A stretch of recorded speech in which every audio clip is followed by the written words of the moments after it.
waxay idinka sheekaynayaan gabadh gaalo ah waa gabadh madow oo soo muslimta marka hore gaalo ahayd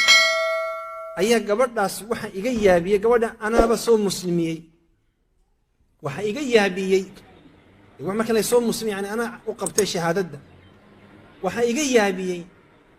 gabadhan siday ninkeeda ula dhaqanto nin baan u guuriyey kaloo madow African American waxaan deganay marka Maryland meenado oo Mareykanka ah ninkii marka wuxuu igu yiraahdaa Saïd iimaan buu dhahaa gabadhu waa cajiib gabadhu ilaahay noo barakay dumarka African American waxa lagu yaqaan dumarka madmadow way soo muslimay Mareykanka degan inay taf yihiin oo ay adag yihiin oo taagan yihiin oo ninka halka hadii goor ay ka jiraan oo laga aawdo billaysto ninkana gabadhiisa wuu amaanaya waana aad buu ugu faraxsan yahay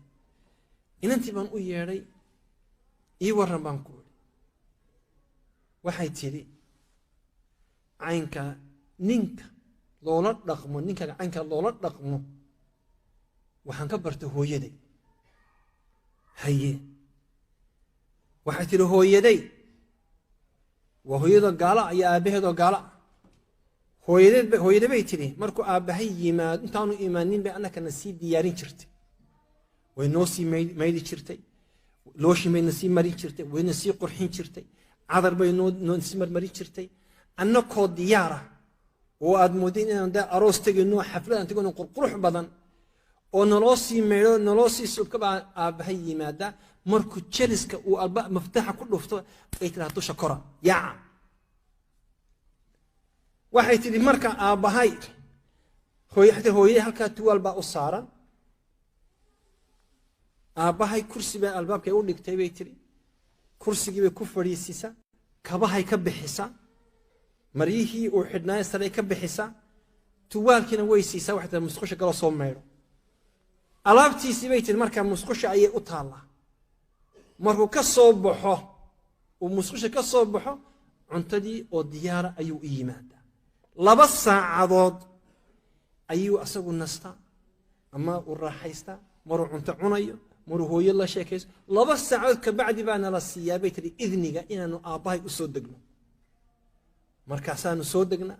saanu la ciyaara aanu dhudhunkana hadhowna saytaa orda daba seexda aabihin berto ka lahaya ixtiraamka marka ninka caynka loo ixtiraamo waxaan ka bartay hooyaday ka bacdina waxaan akhriyay sunnadii nabiga sallallahu alayhi wa sallam caynka ragga loola dhaqmo ayaan bartay waxa jira rag fara badan oo halkan aan maanta hadlaynin oo sida fiidmeerta guriga ka warwareega oo meelaha ma dhamo maqaxibu ka soo sheekaynaya halkan buu kalba halka mar buu hebel leeyo tagaya hebel baan meel geeyay buu oranay inta wuxuu sugaya inta tii ka seexanayso waqti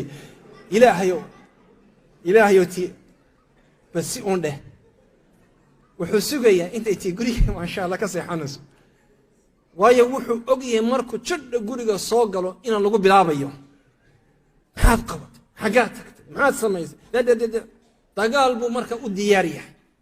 dagaal wallahi mid wuxuu igu yiri qaylan guriga marka albaabka sida u furo waxaad moodaa buu inay aniga isugayso markan albaabka sida u furo waa ay soo fatahada ayadoo qaylansan ka seexda buu yiri ayadoo qaylansan waan soo toosa saana buu tara habeen isku xaadhay qaylanaysa mise way nasatay